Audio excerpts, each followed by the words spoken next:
Hello friends, कैसे हैं आप सब। उम्मीद है आप सब मस्त होंगे, पढ़ाई भी बिंदास चल रही होगी। तो आज हम लोग बहुत ही इम्पोर्टेंट जेनेटिक्स की यूनिट है एक, उसको कवर करेंगे। और जो इसके थियरी वाले रिटन क्वेश्चंस आते हैं, जैसे कि क्वेश्चन एक बहुत ही इम्पोर्टेंट आता है, सेक्स डिटर्मिनेशन इन ह्यूमन, मनुष्यों में लिंग का निर्धारण कैसे होता है। इस पर शॉर्ट नोट पूछता है, ठीक है। बहुत इम्पोर्टेंट है ये यूनिट ही, पूरी इम्पोर्टेंट है। और एमसीक्यू भी इससे बनते हैं। तो जब आपका थ्योरी पोर्शन कंप्लीट होगा विद कंसेप्ट, मैं आपको अच्छे से समझाता चलूँगा, साथ साथ हिंदी और इंग्लिश दोनों टाइप के, ठीक है। और इसमें क्वेश्चन पूछता है sex determination in insect, bird, ठीक है, पक्षियों में और कीड़ों में किस तरह से लिंग का निर्धारण होता है। तो इन सब टॉपिक पे आज डिटेल में पढ़ने वाले हैं हम लोग। तो मेरा नाम है अमर सिंह यादव, हमारा और आपका प्यारा सा क्यूट सा channel BSc world Amar Singh, जिस पे आप लेक्चर देख रहे हैं। तो स्टार्ट करते हैं। सेक्स डिटर्मिनेशन पहला टॉपिक है हमारा। तो सेक्स डिटर्मिनेशन हिंदी में इसको बोलते हैं लिंग निर्धारण। जब इसके बारे में साइंटिस्टों को, वैज्ञानिकों को कुछ पता नहीं था कि लिंग का निर्धारण किस तरह से होता है, तो कई सारे साइंटिस्ट इस पे शोध करते थे अपना, ठीक है, एक्सपेरिमेंट करते थे और सोचते थे बहुत ज़्यादा। और इस तथ्य को लेके बहुत ज़्यादा परेशान भी थे। उनको ये नहीं समझ में आ रहा था कि आखिर बॉडी में ऐसी कौन सी चीज़ है जो सेक्स को डिटरमाइन करती है, लिंग का निर्धारण करती है। वो सोचते थे क्या ये प्रोटीन ऐसी होती हैं यूनिक, जिससे कि मेल और फीमेल चेंज हो अलग अलग होते हैं, ठीक है, या डीएनए है, या फिर गुणसूत्र होते हैं, क्रोमोसोम, क्या ऐसी चीज़ है, क्या कारक हैं जिनसे ये निर्धारित होता है। तो इसकी पढ़ते हैं थियरी पार्ट को। Biologists are puzzled by the question what determines the sex of an offspring. Offspring means संतति, जो संतान है हमारी। सभी वैज्ञानिक इस तथ्य से परेशान हैं कि ऐसे क्या कारक हैं जो किसी संतति के लिंग को निर्धारित करते हैं। बहुत ज़्यादा समस्याएं थी। फिर 20वीं शताब्दी के प्रारंभ में, 20वीं शताब्दी मतलब सन 1900 के आगे का जो पार्ट है उसको 20वीं शताब्दी हम बोलेंगे ना। A valid solution become possible only with the discovery of sex chromosome in the early years of 20th century. 20वीं शताब्दी के प्रारंभ में लिंग क्रोमोसोम की खोज के पश्चात ही यह संभव हो सका। इसके बारे में पता चलना धीरे धीरे स्टार्ट हो गया। 19वीं शताब्दी में जब क्रोमोसोम की खोज हुई, आपको पता ही है कि गुणसूत्रों की खोज किस तरह से हुई थी। फिर उसके बाद में लिंग निर्धारण का क्रोमोसोमल सिद्धांत आया, chromosomal theory of sex determination, ठीक है। और क्रोमोसोमल थियरी सटन और बावेरी ने दिया था। मैंने कई बार क्वेश्चंस में डिस्कस भी किया। अगर मेरी क्लासेस आप बराबर रेगुलर ले रहे हैं तो आपको ये सारी चीज़ें पता भी होंगी, ठीक है। और मैं सारे कंसेप्ट जितने भी टॉपिक से रिलेटेड होते हैं आपको बता देता हूँ। और एक बात बता दूँ आप लोगों को, इससे पहले मैंने जो महासंग्राम नाम से एक पूरा कंप्लीट जूलॉजी का डाला था, 100 क्वेश्चन थे, उसमें एक क्वेश्चन में थोड़ा सा मिस्टेक हो गई थी। और हो जाती है, संभव है, देखो ह्यूमन ब्रेन है, गलतियां हर किसी से हो जाती हैं। तो थोड़ी सी मिस्टेक हो गई थी। तो इससे जब आप लोग कमेंट करते हैं सर इस क्वेश्चन का ये आंसर होना चाहिए, तो मुझे भी बहुत ज़्यादा अच्छा लगता है कि मुझे लगता है कि बच्चे थोड़ा सेंसिटिव हैं लेक्चर को लेकर। ऐसा नहीं है कि बस चला के रख दिए और चल रहा है, अपना मगन है किसी और काम में, ठीक है। तो इतनी सेंसिटिविटी बनाए रखते हो आप लोग, तभी तो गलतियां ढूंढ पाते हो। तो उसको जो है, उसमें मैंने कमेंट बॉक्स में डाल भी दिया है कि कौन सा करेक्ट है, उसको आप लोग मैनेज कर लिया करिए। तो अब देखते हैं chromosomal theory of sex determination. लिंग निर्धारण का जो क्रोमोसोमल सिद्धांत है ये क्या कहता है। इसको सटन और बावेरी ने दिया था। तो साइंटिस्ट थे, इसको लिख लो, बहुत इंपॉर्टेंट है। सटन व बोवेरी, ठीक है, ये दो साइंटिस्ट थे, इन्होंने क्रोमोसोमल थियरी दिया था, ठीक है। लेकिन chromosomal theory of sex determination की बात की जा रही है, ठीक है। क्रोमोसोमल थियरी, जो क्रोमोसोमल सिद्धांत था, गुणसूत्र सिद्धांत, उसको दिया था सटन और बोवेरी ने। तो इसके आधार पे अगर हम बात करें तो क्रोमोसोम्स टोटली 2 प्रकार के होते हैं। कितने प्रकार के? 2 प्रकार के, ऑटोसोम्स और sex chromosomes. According to the chromosomal theory of sex determination, 2 types of chromosomes that is autosomes and sex chromosomes are present in each individual. जितने भी इंडिविजुअल्स हैं, जितने भी मनुष्य हैं, व्यक्ति हैं, हर व्यक्ति में 2 प्रकार के क्रोमोसोम होते हैं। वैसे क्रोमोसोम तो 46 होते हैं ना, 23 जोड़ी, लेकिन प्रकार के कितने होते हैं? केवल 2 प्रकार के होते हैं। 22 जोड़ी जो होते हैं वो ऑटोसोम होते हैं, जिसको दैहिक गुणसूत्र भी बोलते हैं। अभी डिटेल में चर्चा करेंगे इसकी। और एक जोड़ी जो लास्ट वाला होता है 23वां जोड़ी, वो होता है सेक्स क्रोमोसोम, लिंग क्रोमोसोम, जो लिंग के निर्धारण में महत्वपूर्ण भूमिका निभाते हैं। और बाकी जो ऑटोसोम्स हैं ये 22 जोड़ी होते हैं और ये हमारे बॉडी के अदर पार्ट, सेक्स ऑर्गन्स को छोड़ के बाकी जितने हमारे पार्ट हैं उसका फॉर्मेशन करते हैं, उसके लिए रिस्पॉन्सिबल होते हैं। अब असल में क्रोमोसोम रिस्पॉन्सिबल होते हैं या क्रोमोसोम के ऊपर लिपटे हुए डीएनए रिस्पॉन्सिबल होते हैं या उस डीएनए पे जीन? ठीक है, ये सब जितने भी आपके क्वेश्चन हैं सब डिस्कस किए जाएंगे। सारे जितने भी आपकी इसमें समस्याएं हैं सब आज से खत्म हो जाएंगी और अच्छे से एक कंसेप्ट बन जाएगा। तो क्रोमोसोमल थियरी के अकॉर्डिंग अगर हम देखें तो हर व्यक्ति में 2 प्रकार के क्रोमोसोम्स होते हैं, गुणसूत्र होते हैं, ऑटोसोम्स और सेक्स क्रोमोसोम। ठीक है, ऑटोसोम्स को हम दैहिक गुणसूत्र भी बोलते हैं और ये लिंग क्रोमोसोम्स। नर व मादा जीव अपने लिंग क्रोमोसोम संगठन में विभिन्नता दर्शाते हैं। नर और मादा जीव जो है अपने लिंग क्रोमोसोम संगठन में भिन्नता दर्शाते हैं। अब आपको मैं बता दूं क्रोमोसोमल थियरी, क्रोमोसोमल सिद्धांत जो है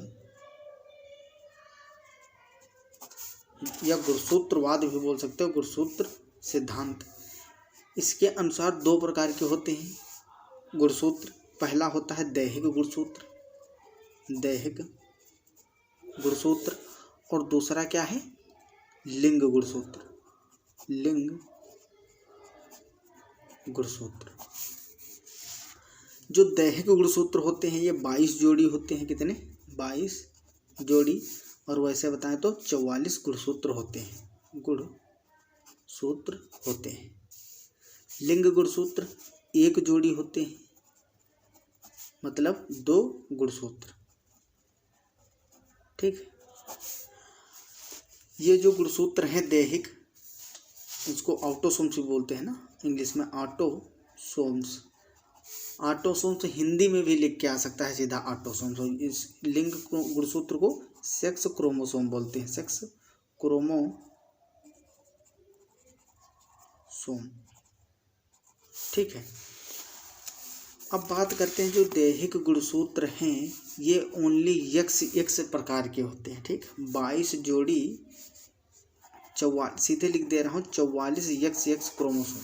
ठीक, 22 जोड़ी या 44 एक्स क्रोमोसोम होते हैं और एक्स एक जोड़ी में है तो यहाँ पे 22 लिखोगे या 44 एक्स बोल सकते हो। और बात आती है जब एक जोड़ी लिंग गुणसूत्रों की, तो इसमें 2 प्रकार के होते हैं। अब मेल में अलग होंगे, फीमेल में अलग होंगे।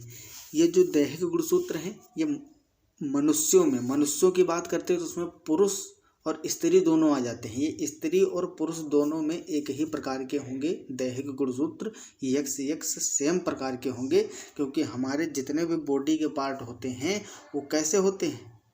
सेक्स ऑर्गन को छोड़ दिया जाए तो स्त्री और पुरुष में देखो मेमोरी ग्लैंड जो है उनको छोड़ दो, और जो मेल और फीमेल सेक्स ऑर्गन्स हैं उनको छोड़ने के बाद में हाथ पैर, ठीक है, चेहरा जो हमारा नेक है, गर्दन, चेस्ट है, इसके अंदर हार्ट है, लिवर है, पैंक्रियाज है, स्टमक है, small intestine, large intestine, kidney है, जितने भी स्ट्रक्चर हैं, जितने भी हमारे ऑर्गन्स हैं बॉडी के, ब्रेन है, आई है, ये सब लगभग क्या है? सेम है। अब बिल्कुल एग्जैक्ट सेम हो ही नहीं सकती क्योंकि हर किसी के डीएनए का सीक्वेंस चेंज होता है। इसलिए। लेकिन पार्ट वही है, हर्ट हमारे में भी है तो एक स्त्री में भी है, समझ रहे हो, मेल में भी है फीमेल में भी है। तो जो एक्स क्रोमोसोम हैं, एक्स जो दैहिक गुणसूत्र हैं, ये सेक्स ऑर्गन को छोड़ के, जो लैंगिक अंग हैं उनको छोड़ के बाकी जितने भी बॉडी का स्ट्रक्चर है उसको बनाते हैं। तो ये समान प्रकार के होते हैं मेल और फीमेल दोनों में। जो लिंग गुणसूत्र होते हैं सेक्स क्रोमोसोम, ये अलग अलग होते हैं।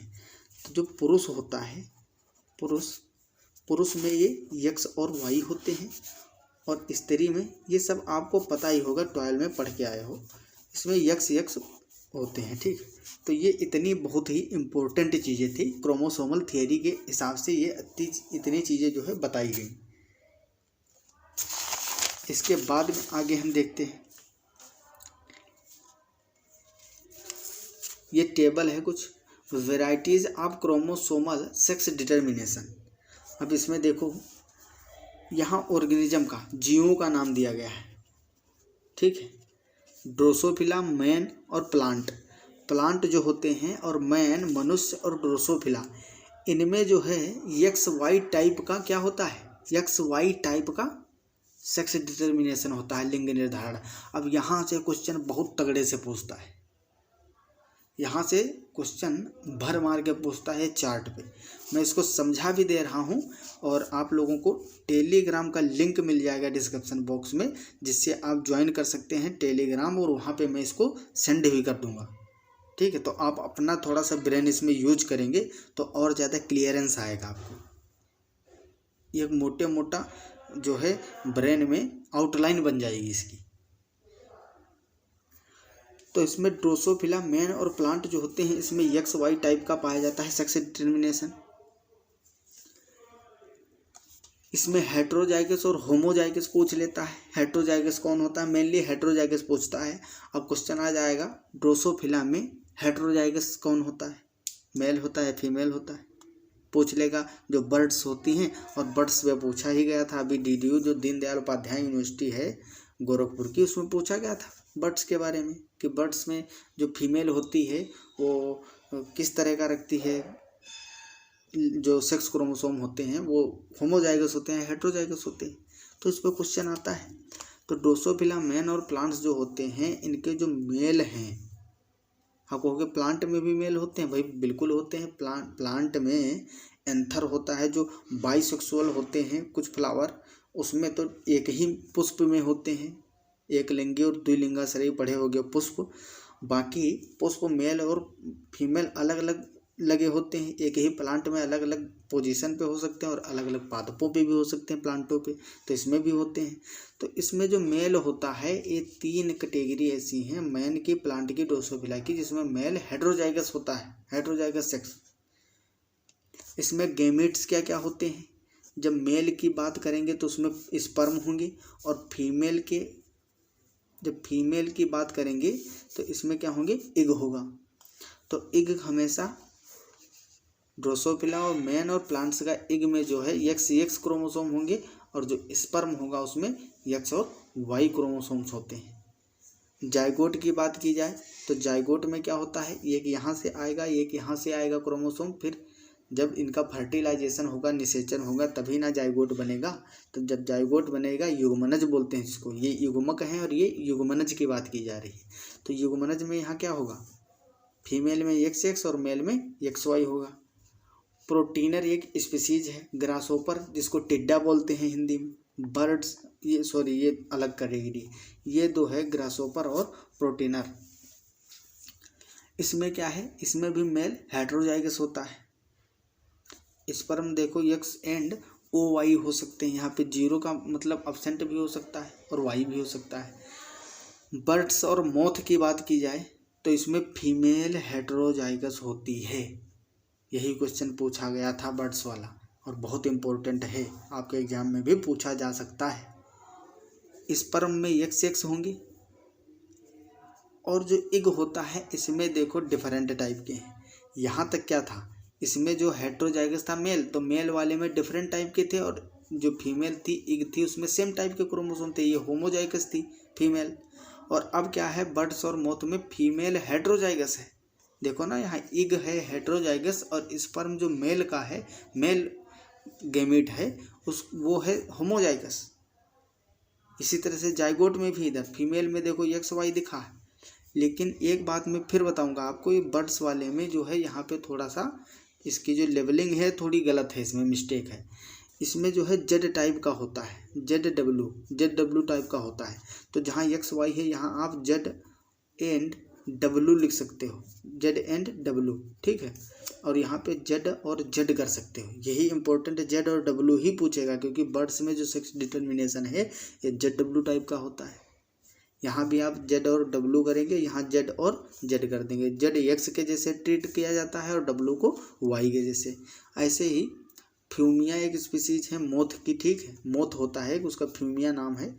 इसमें भी फीमेल हेटेरोजाइगस होती है और मेल जो स्पर्म होते हैं वो होमोजाइगस होते हैं। तो इस तरह से डिफरेंट टाइप, मेनली हमारे सिलेबस में मेन ड्रोसोफिला और बर्ड्स इंसेक्ट, इन पे फोकस है पूरा। इनसे क्वेश्चन आने की प्रोबेबिलिटी है, इसका सेक्स डिटर्मिनेशन है हमारे सिलेबस में, तो इसको ज़रूर याद रखेंगे। और इस टेबल को मैं सेंड कर दूंगा, आप लोग रोज़ इससे रूबरू होते रहेंगे तो ज़्यादा अच्छा रहेगा आपके लिए ही।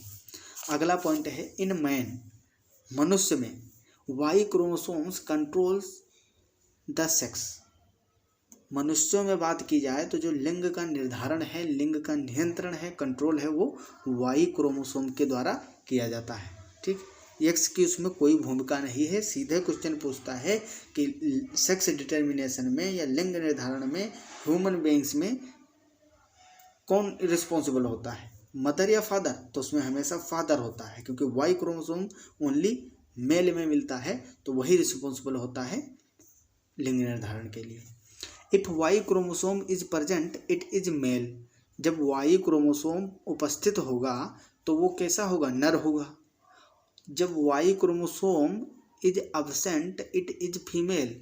जहाँ जिस व्यक्ति में जिसमें वाई क्रोमोसोम अनुपस्थित होगा, मतलब सेक्स क्रोमोसोम जो हैं वो भी एक्स होंगे, तो कैसे होंगे, मादा होगी, फीमेल होगी। X organism is female and XY is male. However there are several sex abnormalities, जैसे क्लाइनेफिल्टर सिंड्रोम, ठीक है, क्लाइनेफिल्टर, टर्नर सिंड्रोम, ये Turner syndrome etcetera, associated with sex expression. अब जो सेक्स क्रोमोसोम है इसमें कुछ विपथन हो जाते हैं, विपथन, ठीक, एबेरेशन, हमारी यूनिट है ये क्रोमोसोमल एबेरेशन, उसको भी हम अगले आने वाले दिनों में जल्द ही कवर करेंगे, ठीक है। तो उसमें पढ़ेंगे अगर जो ये सेक्स क्रोमोसोम है या जो ऑटोसोम्स हैं, इनमें किसी भी क्रोमोसोम में अगर किसी पोजीशन पर चेंज हो जाता है, ये क्रोमोसोम बढ़ जाए या घट जाए, ठीक है, क्रोमोसोम का एडिशन हो जाए या डिलीशन हो जाए, इंसर्शन हो जाए, तो उससे क्या क्या रोग उत्पन्न हो जाते हैं। क्लाइनेफिल्टर है, टर्नर सिंड्रोम है, पटाउ सिंड्रोम है और डाउन सिंड्रोम है, ठीक है, मंगोलियन जड़ता के नाम से पूछ लेता है। बहुत सारे ऐसे डिजीज हैं जो इसके कारण होते हैं, क्रोमोसोमल एबनॉर्मलिटीज, ठीक है। तो इस तरह से डिजीज हो सकते हैं, सिंड्रोम्स।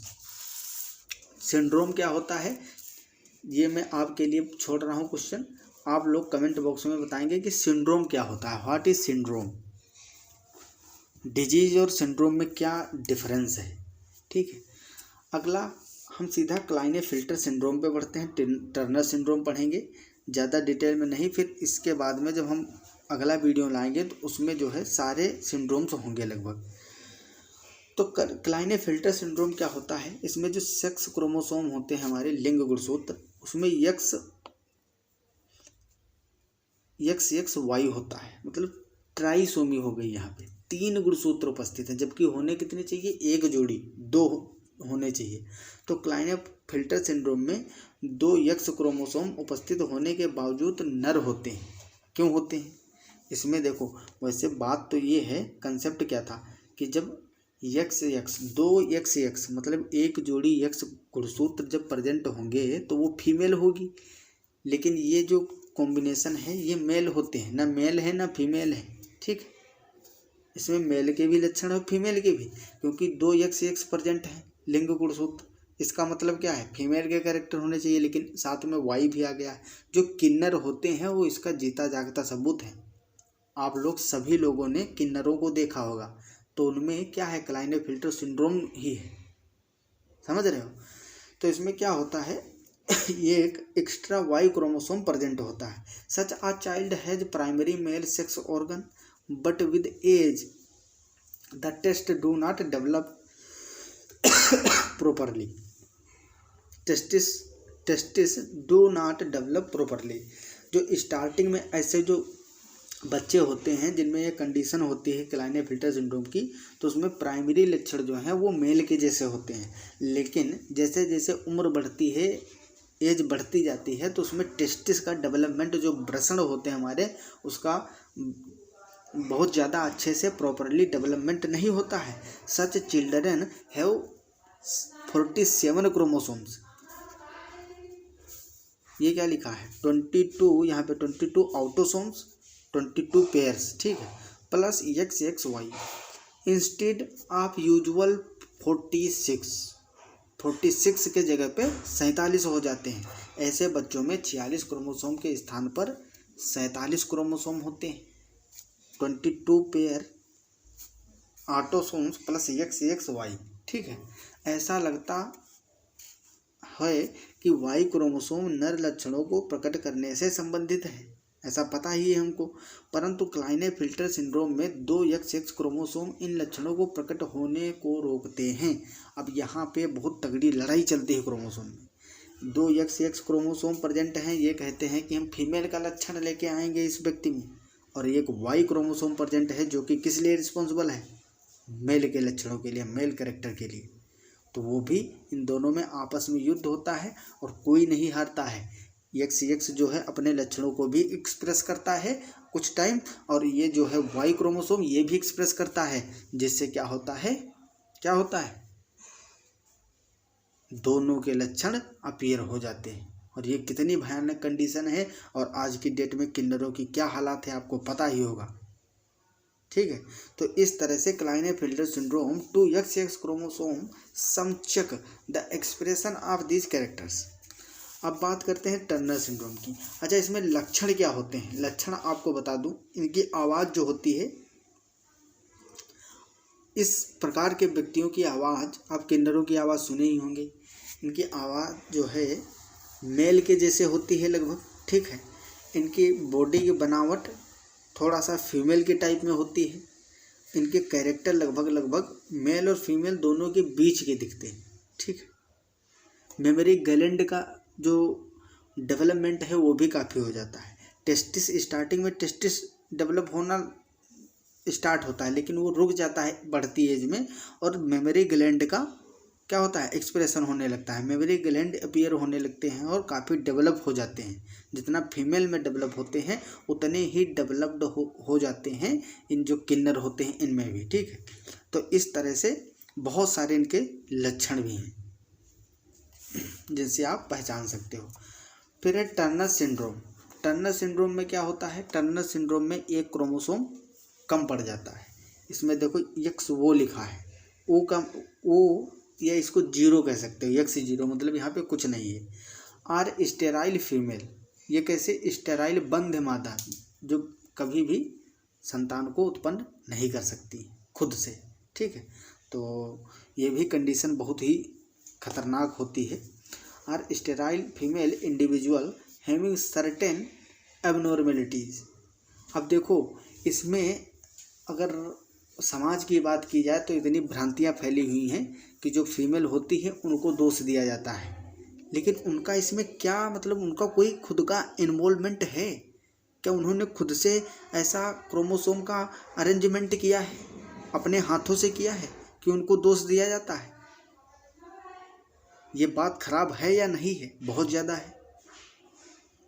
अब क्रोमोसोम का क्या अरेंजमेंट है ये किसी को पता है, नहीं पता है ना, तो उनको दोष दिया नहीं जाना चाहिए इन सब चीज़ों को लेकर। Such female have 45 chromosomes, 22 pair autosomes plus X0 या XO, that is 1 chromosome is lacking. यहाँ पे एक क्रोमोसोम कम होता है। टर्नर सिंड्रोम बंध मादा होती है, जिनमें कुछ असामान्यताएं पाई जाती हैं। ऐसी मादा में 45 क्रोमोसोम होते हैं, 22 पेयर ऑटोसोम्स दैहिक गुणसूत्र प्लस यक्स 0 होते हैं, अर्थात यक्स क्रोमोसोम का अभाव होता है। अब दोनों कंडीशन में यह याद रखने वाली बात है, ये पकड़ने वाला पॉइंट है कि दोनों में 22 पेयर ऑटोसोम्स प्रेजेंट है दैहिक गुणसूत्र। तो बाकी सेक्स ऑर्गन को छोड़ के, लैंगिक अंगों को छोड़ के जितने हमारे बॉडी के पार्ट हैं वो प्रॉपर हैं और काम भी कर रहे हैं।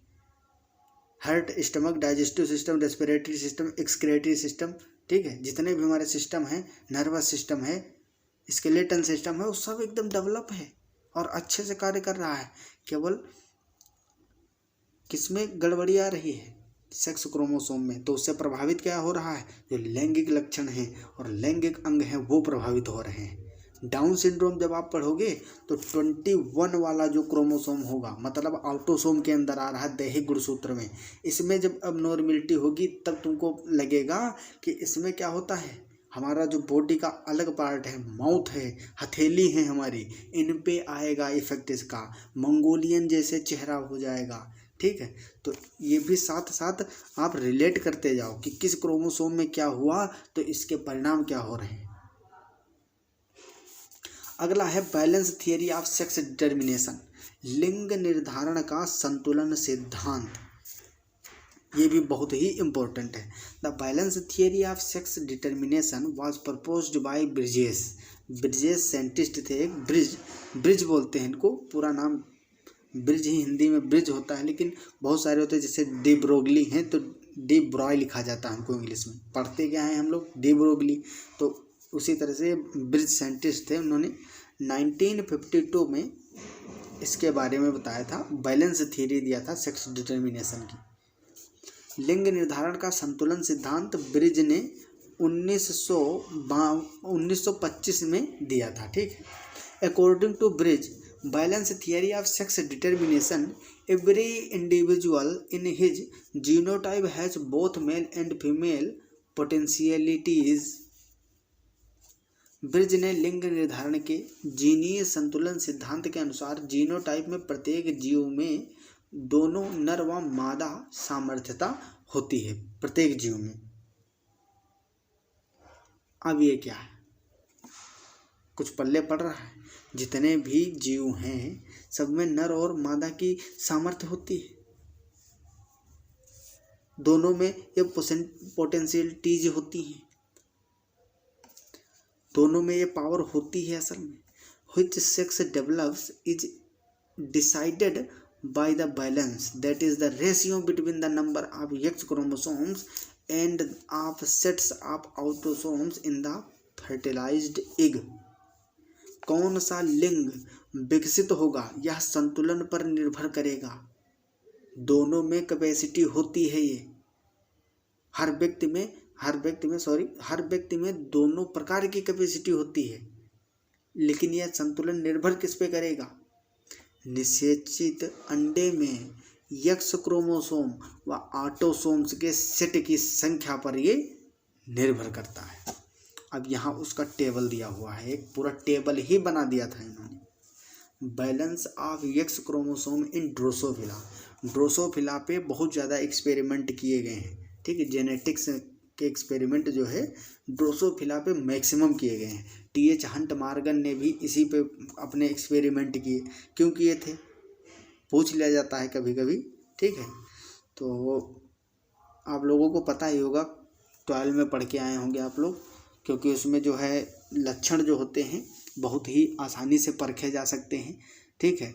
जैसे कि अब ह्यूमन में किया जाए तो ह्यूमन की जान का भी खतरा है। मान लो कोई एक्सपेरिमेंट किया, वो गलत हो गया तो ह्यूमन की जान चली जाएगी। तो मनुष्य की जान कितनी कीमती आपको पता ही है। ड्रोसोफिला रोज़ 1 लाख मर जाए तो क्या दिक्कत है, कोई ज़्यादा प्रभाव नहीं पड़ने वाला है, ठीक है। खैर मरे कोई भी ना।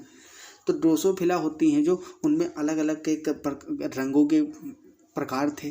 कुछ में लाल आँखें होती थी, ठीक है, और भूरा शरीर होता था। इस तरह से हम कैरेक्टरों को पहचान लेते थे, ठीक है। और अलग अलग जीन से अलग अलग, मतलब ऐसा सिस्टम था कि उसमें बहुत ही आसानी होती थी हमको। और उनका लाइफ साइकिल बहुत ही कम था, थोड़े ही दिन में उनका लाइफ साइकिल पूर्ण हो जाता था। अगर मनुष्य में यही किया जाता तो 9 महीने लगभग 1 साल पूरा लगता, तब एक कैरेक्टर को जान पाते, वो 1 हफ्ते में उसकी लाइफ साइकिल पूर्ण है। तो 200 पे आप एक्सपेरिमेंट किए, वो 1 हफ्ते बाद रिजल्ट आ गया आपका, तो इसीलिए उसको यूज किए थे। ठीक है, ये सब चीज़ें आपको पता होनी चाहिए, इसीलिए कहता हूँ बुक पढ़ो, खाली क्वेश्चन प्रैक्टिस के पीछे मत भागो। क्वेश्चन अपने आप बनने लगेंगे जब आपका कंसेप्ट क्लियर होगा। तो इसको भी मैं थोड़ा सा ब्राइफली समझा देता हूँ आपको, बाकी इसको टेलीग्राम पे सेंड कर दूंगा। बाकी जितना भी है सब पूरा टोटल सेंड कर दूंगा, आप लोग इसको पढ़ते रहना और इसको अपने आप से समझते रहना। ठीक है, तो यहाँ पे प्लॉइडी लिखी हुई है, हैप्लॉइड है या डिप्लॉइड है। प्लॉइडी जानते ही होगे, गुणिता बोलते हैं हिंदी में प्लॉइडी को, गुणिता। ठीक है, डिप्लॉइड मतलब द्विगुणित इतना तो आप लोग जान ही गए हो, बड़े हो चुके हो, सीनियर हो गए हो। ठीक है, तो डिप्लॉइड द्विगुणित, टेट्राप्लॉइड मतलब त्रिगुणित, हैप्लॉइड मतलब अगुणित। ठीक है, इस तरह से ये दिया हुआ है। तो डिप्लॉइड में क्या हो गया, ऑटोसोम 2 सेट है, एक्स क्रोमोसोम इसमें 1 है, तो रेशियो क्या हो जाएगा x/a। तो 1/, जब 2 करोगे तो 0.5 आएगा, नॉर्मल मेल होगा। टेट्राप्लॉइड में 4 सेट होंगे, टेट्रा माने 4 होता है, पढ़े नहीं हो, mono, di, tri, tetra, penta, hexa, hepta, octa, nona, deca, ये सब पढ़े ही होंगे। तो टेट्रा मीन्स 4 सेट होंगे, एक्स क्रोमोसोम 2, तो x/a रेशियो क्या होगा 2/4, कितना आएगा 0.5 आएगा ना। तो इस तरह से ये सेट दिए हुए हैं, कब मेल होगी कब फीमेल होगी, ये सब बताया गया है। ठीक, अब इसमें देखो, जब इसका रेशियो 1 आ रहा है तब क्या हो जा रही है, फीमेल हो जा रही है। जब 0.5 है, ठीक, 0.5 पे क्या है, नॉर्मल मेल।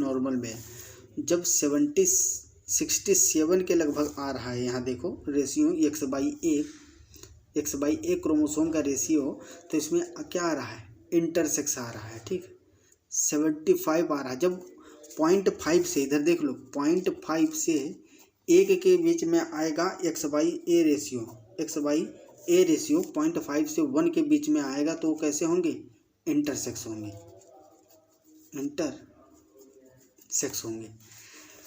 0.5 से जब कम आएगा तो सुपर मेल होंगे, 0.5 से कम सुपर मेल, जैसे 0.33 आ रहा है। और 1.5 पर सुपर फीमेल होगा, 1.33 मतलब सुपर फीमेल, जब 1 से ज़्यादा हो जाए। ठीक है, तो इस तरह से कुछ यहाँ पे रेशियो दिए हुए हैं। हालांकि ये डाटा आपको याद नहीं रखना है, ठीक है, बहुत इम्पोर्टेंट नहीं है, लेकिन चाहो तो याद भी रख सकते हो, नॉलेज जितना ही हो ठीक ही होता है। अगला है इंटरसेक्स क्या होता है। अब वहाँ पे पढ़े इंटरसेक्स, तो इसका मतलब क्या है, इसका मतलब वही है मध्यलिंगी, क्योंकि बीच में आ रहा था ना 0.5 था ना 1 था, न फीमेल था ना मेल था, तो ये इंटरसेक्स है, बीच वाला। Intersex are sterile flies intermediated between males and females. मध्यलिंगी बंद मक्खियाँ होती हैं, जो मक्खियाँ होती हैं ना, बंद कामगार मक्खी, पढ़े हो ना, जो हनी होती हैं उनमें अलग अलग टाइप की होती हैं, ड्रोन होता है, ठीक है, और श्रमिक होती हैं जो केवल कार्य करते हैं, और रानी मक्खी होती है जो क्या करती है, केवल लार्वा रखती है, ठीक है, जो कि रिप्रोडक्शन करती है। तो मध्यलिंगी बंद मक्खियाँ होती हैं जिनमें नर व मादा के मध्यवर्ती लक्षण दर्शित होते हैं, जबकि गाइनेंड्रोमॉर्फ में शरीर का आधा भाग मादा व शेष भाग नर लक्षण दर्शाता है।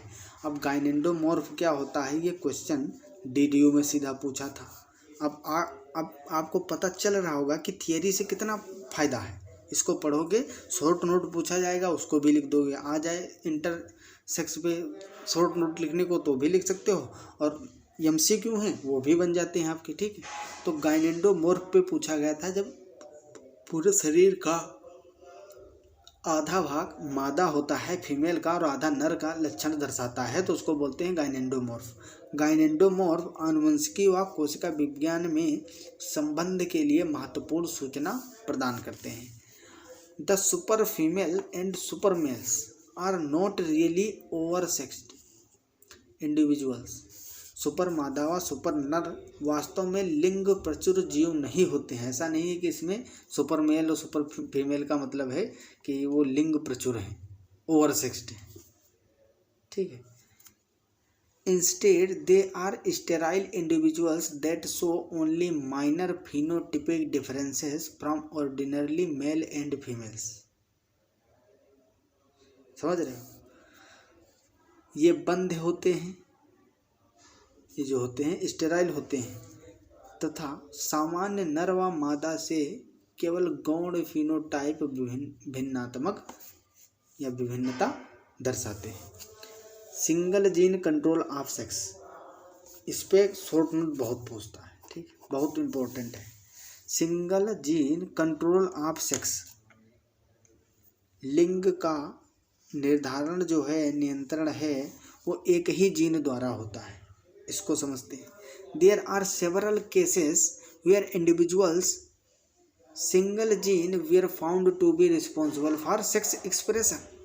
अनेक उदाहरणों में लिंग प्रभाव केवल एक जीन द्वारा नियंत्रित होता है। इन ड्रोसोफिला की बात कर रहे हैं। अ ट्रांसफार्मर जीन, जिसको TR बोलते हैं, in homozygous condition converts a female into a sterile male. In homozygous Drosophila की बात की जाए, a transfer gene in homozygous condition converts a male into a sterile convert a female into a sterile male but does not act upon normal male individuals. Drosophila में एक रूपांतरकारी gene समयुग्मी जी मतलब जब समान chromosome होंगे दशा में एक मादा को एक बंध नर में परिवर्तित करता है, परंतु सामान्य जो नर मक्खियाँ है उस पर इसकी क्रिया नहीं दिखती। अब आता है इन्वायरमेंटल डिटर्मिनेशन ऑफ सेक्स, ये भी काफ़ी इम्पोर्टेंट है। इन्वायरमेंटल डिटर्मिनेशन ऑफ सेक्स, लिंग का वातावरणीय निर्धारण, वातावरण से किस तरह से प्रभावित होता है। There are several examples where the sex is modified due to the influence of the external environment. An example of the influence of environment upon sex determination is fused in बोनेलिया। अनेक ऐसे उदाहरण ज्ञात हैं जहाँ पर लिंग बाहरी वातावरण के प्रभाव के कारण परिवर्तित हो जाता है। ऐसा भी होता है, ठीक हुआ कि मनुष्यों में नहीं होता है, वरना वातावरण के चेंज होने से मेल फीमेल और फीमेल मेल बन जाते, बहुत दिक्कत हो जाती। इसका एक सर्वश्रेष्ठ उदाहरण है बोनेलिया, जहाँ पर वातावरण लिंग निर्धारण पर अपना संपूर्ण प्रभाव दर्शाता है। इसमें मादा लगभग 1 मीटर लंबी होती है तथा नर सूक्ष्म होते हैं तथा मादा पर परजीवी की तरह जीवन यापन करते हैं। The female are about 1 inch, हाँ अच्छा ये इंच का लगा हुआ था, ये सिंबल डबल डेश ऊपर लगा है, 1 inch long. Will the males are very tiny, जो मेल होते हैं बहुत छोटे होते हैं। And live as parasite upon the female, female के ऊपर पैरासाइट के जैसे रहते हैं। The egg of Bonellia develops into sexually undifferentiated larvae, Bonellia के अंडे लिंग अविभेदित लार्वों में विकसित होते हैं। If they settle down upon the substrate by themselves by becomes females, यदि ये किसी उपयुक्त आधार पर स्वयं स्थिर हो जाएं तो ये मादा बन जाते हैं। समझ रहे हो? जो मेल होते हैं बहुत ही टाइनी होते हैं, टाइनी मतलब बहुत छोटे होते हैं, स्मॉल साइज के होते हैं, और जो फीमेल होती है उसके ऊपर ये पैरासाइट के जैसे परजीवी की तरह जीवन यापन करते हैं।